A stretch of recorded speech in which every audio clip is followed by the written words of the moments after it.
Riley s'immobilisa sur la galerie et examina le groupe d'hommes qui levaient les yeux vers lui. Eddie était là, les deux mains enfoncées dans ses poches, son feutre noir rabattu sur les yeux.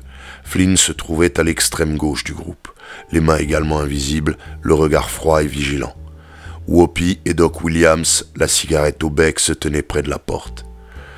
Mais l'attention de Riley se concentra sur Slim Grissom. Slim était assis sur le coin de la table. Il regardait le bout de ses chaussures poussiéreuses d'un œil vide. C'était un grand type dégingandé au teint blafard. Sa bouche molle, pendante et ses yeux glauques au regard vague lui donnaient l'apparence d'un demeuré, mais une cruauté inhumaine se cachait derrière ce masque de crétin. La carrière de Slim Grissom était typiquement celle d'un tueur pathologique. Il avait commencé par ne rien faire en classe, se refusant à trouver le moindre intérêt à son travail scolaire. Très tôt, il avait eu des besoins d'argent. Il avait un tempérament sadique et il aimait torturer les animaux. Dès 18 ans, il avait manifesté des tendances homicides et, à partir de ce moment-là, son déséquilibre mental s'était très vite aggravé. Par moments, il paraissait normal et faisait preuve d'une certaine vivacité d'esprit, mais, la plupart du temps, il se comportait comme un parfait idiot du village. Sa mère, Ma Grissom, avait toujours refusé d'admettre les anomalies de son héritier. Elle lui avait trouvé une place de plongeur dans une académie de billard.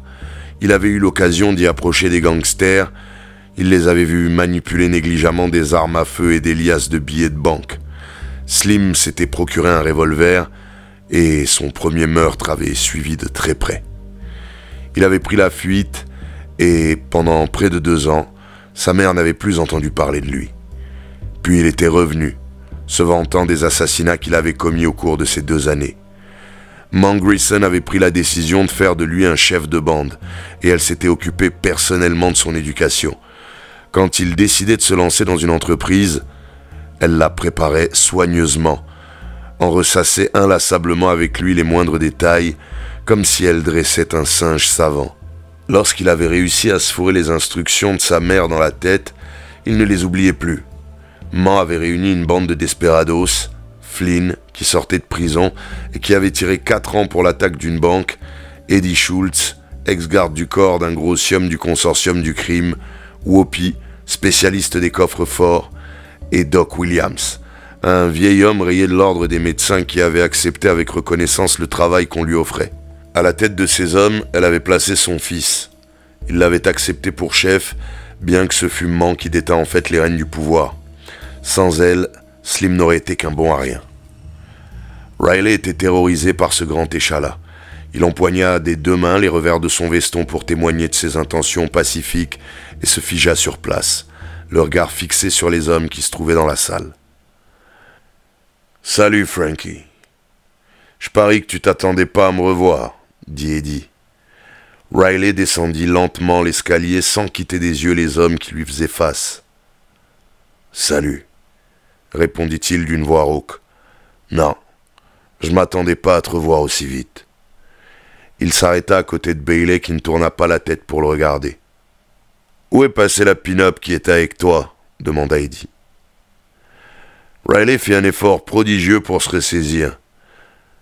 S'il voulait se tirer de ce pétrin vivant, il fallait bluffer, et bluffer de façon convaincante. « T'as quand même pas fait tout ce chemin pour la revoir, non ? Tu comptais lui filer un rencard ? C'est pas de chance. On en a eu marre et on l'a balancé. » Eddie laissa tomber le mégot de sa cigarette et l'écrasa de son pied. « Pas possible. Moi qui voulais la regarder d'un peu plus près. Qui c'était cette greluche, Frankie ? » ?»« Une pouffe, » répondit Riley. « Tu la connais pas. » Il sentait peser sur lui le regard glacé de tous les membres de la bande de Grissom, à l'exception de Slim, et il avait eu l'impression désespérante que tous ces hommes savaient qu'il mentait. Slim était le seul à ne pas faire attention à lui.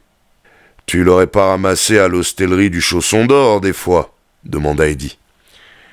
Riley éprouva brusquement une sensation de vide et de froid au creux de l'estomac. « Cette petite tapineuse ? Jamais elle irait dans une boîte comme celle-là. On l'a levée au bar d'Izzy. Comment elle tenait une bonne muflée, on l'a emmenée faire un tour histoire de rigoler un peu. » Riley essaya de sourire, mais ne réussit qu'à faire une grimace. Mais bon, elle a rien voulu savoir. Alors on lui a dit de rentrer chez elle à pied.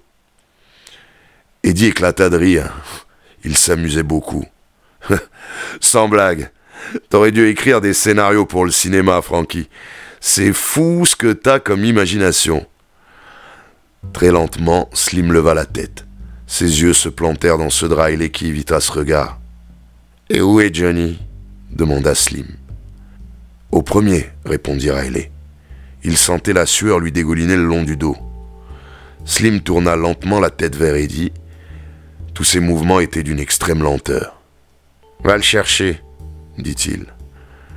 La porte de la chambre s'ouvrit et Johnny s'avança dans la galerie. Il s'appuya à la balustrade et tous les yeux se levèrent vers lui. Johnny ne se faisait jamais d'ennemis et ne prenait parti pour personne. Il était strictement neutre. Riley lui lança un long regard appuyé pour l'implorer de garder le silence, mais Johnny ne le regardait pas. Il regardait Slim. Slim gratta son long nez. « Salut, Johnny. »« Salut, Slim, » répondit Johnny, qui posa bien en vue ses mains sur la barre d'appui. « Ça fait une paye qu'on s'est pas vu, hein ?» dit Slim avec un sourire affecté. Les mains de Slim remuaient sans arrêt. Elles montaient et descendaient le long de ses cuisses, tripotaient le cordonnet qui tenait lieu de cravate, tiraillaient son complet fripé. Il avait des mains infatigables, décharnées et terrifiantes. « J'ai un nouveau couteau, Johnny, » reprit Slim. Johnny déplaça le poids de son corps d'un pied sur l'autre. « Tant mieux pour toi, » répondit-il, en jetant un regard inquiet à Eddie. Tout à coup, Slim fit un geste si rapide que Johnny ne put le suivre. Un couteau surgit brusquement dans sa main. C'était un couteau à manche noire doté d'une lame effilée d'environ 15 cm de long. « Regarde-le, Johnny, » dit Slim en faisant tourner le couteau entre ses doigts. « T'as de la chance d'avoir un aussi beau couteau, » fit Johnny, les traits figés. Slim hocha la tête. « Je sais.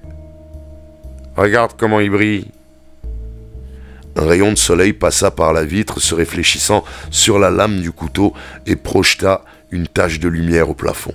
« Et il coupe, bien sûr, tu sais, Johnny, il coupe bien. » Doc Williams, qui mâchonnait nerveusement son cigare derrière Eddie, reconnut les signes avant-coureurs de la crise et s'avança. « Calmez-vous, Slim, » dit-il d'un ton apaisant. « La ferme !» rugit Slim, le visage soudain mauvais.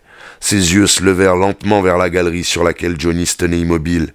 « Descends, Johnny. »« Qu'est-ce que tu me veux ?» demanda Johnny d'une voix rauque sans bouger. Slim s'amusait à larder le bois de la table. « Descends !» répéta-t-il d'une voix un peu plus forte.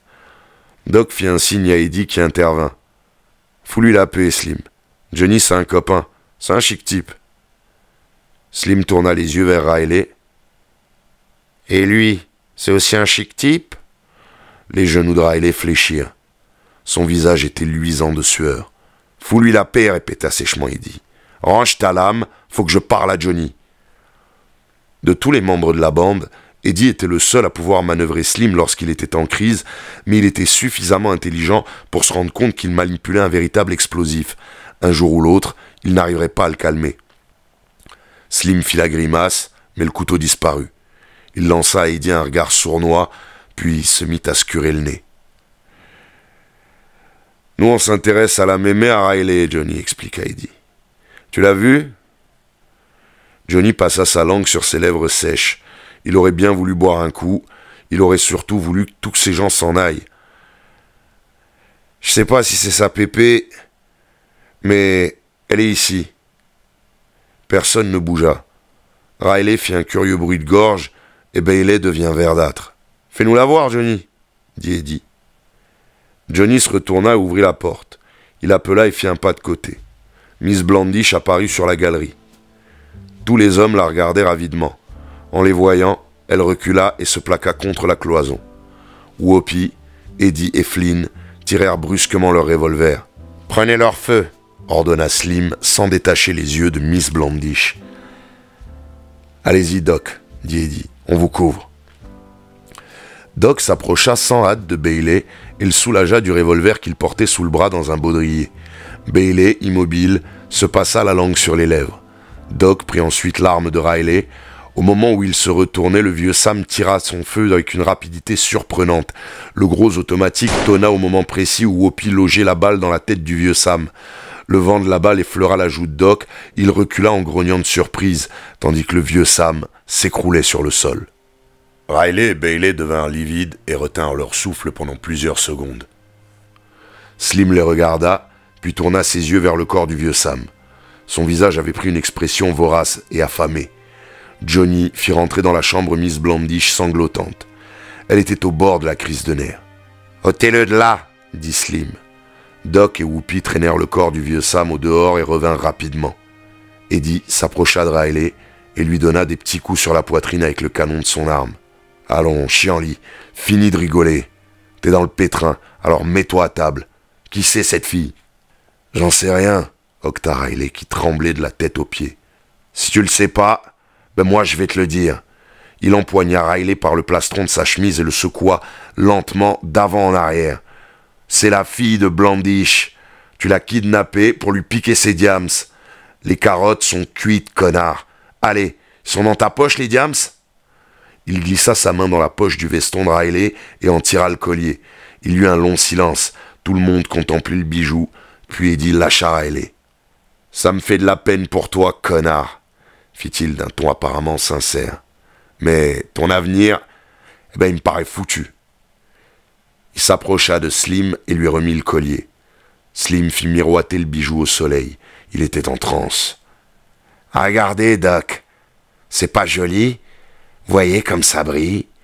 On dirait des étoiles dans un ciel tout noir. »« Ces diamants valent une fortune, » déclara Doc, les yeux fixés sur le collier.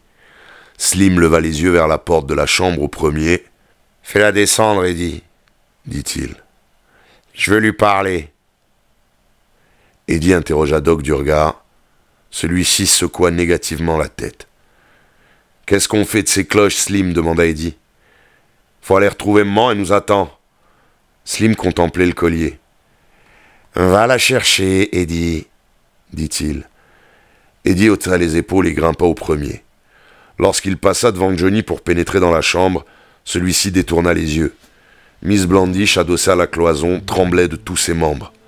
En voyant Eddie, elle porta vivement la main à sa bouche et regarda désespérément autour d'elle pour trouver un moyen de s'échapper. Eddie eut pitié d'elle. Toute terrorisée qu'elle fût, c'était encore la plus jolie fille qu'il eût jamais vue. « Faut pas avoir peur de moi. Slim veut vous voir. Maintenant, écoutez-moi bien, mon petit. Slim n'est pas seulement méchant, il est aussi un peu dingue. Si vous lui obéissez exactement, il vous fera pas de mal. Mais le foutez pas en rogne. Il est dangereux comme un serpent. Alors faites gaffe. Allez, venez, il vous attend. » Miss Blandish recula, la terreur obscurcissait ses yeux.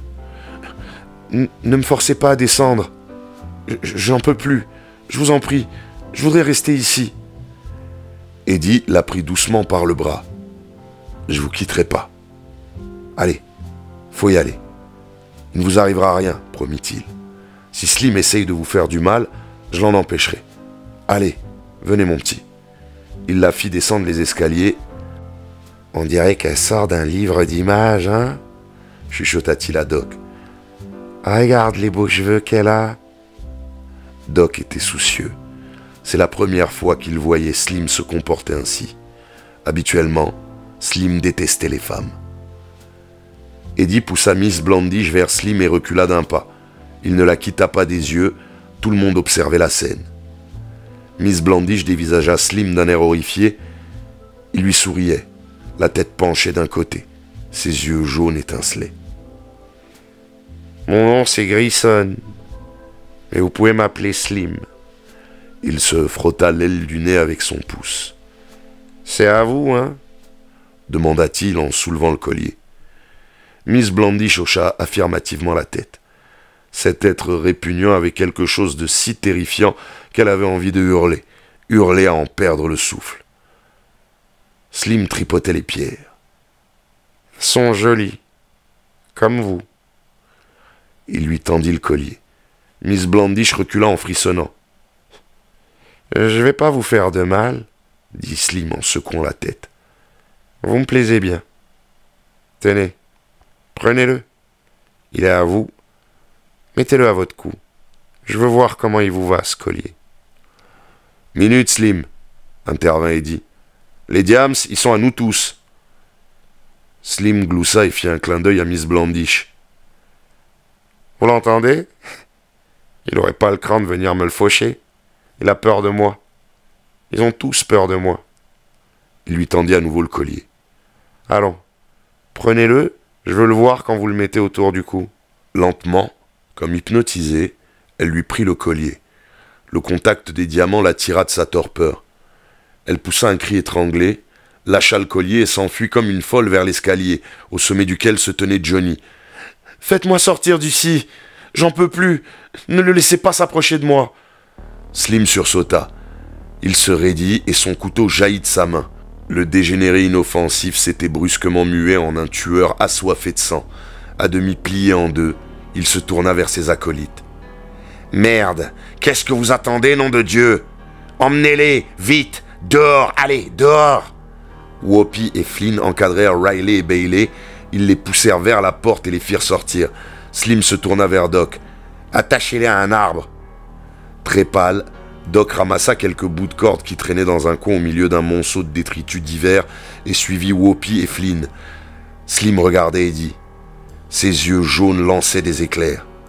« Toi, surveille la môme. La laisse pas filer. » Il ramassa le collier, le fourra dans sa poche et sortit dans la chaleur et le soleil.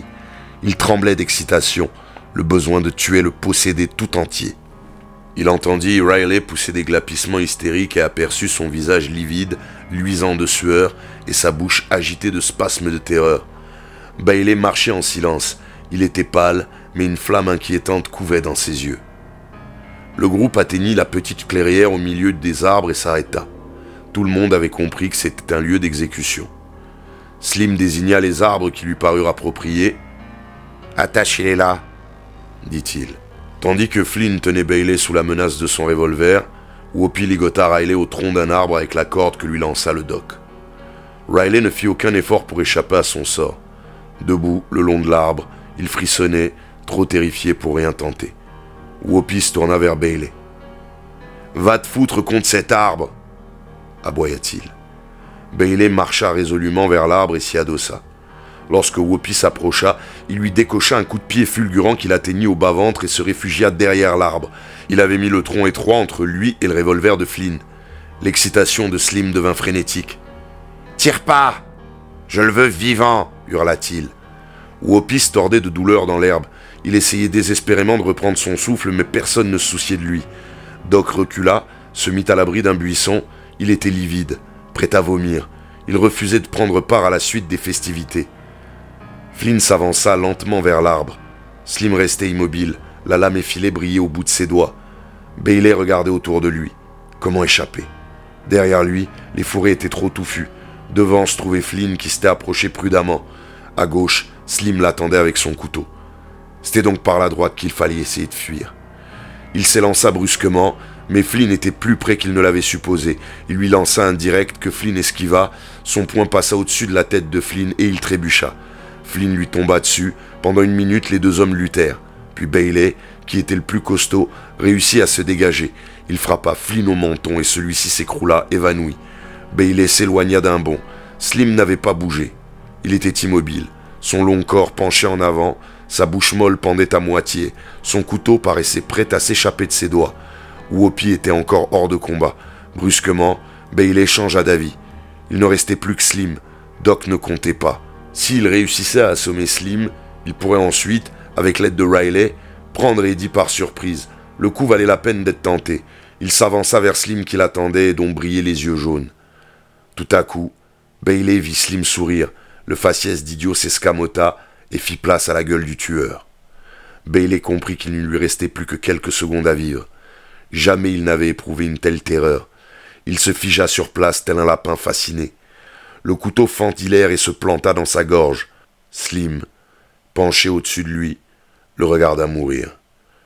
L'étrange jouissance que lui procurait le meurtre le pénétrait une fois de plus. Whoopi, le visage terreux, avait réussi à s'asseoir.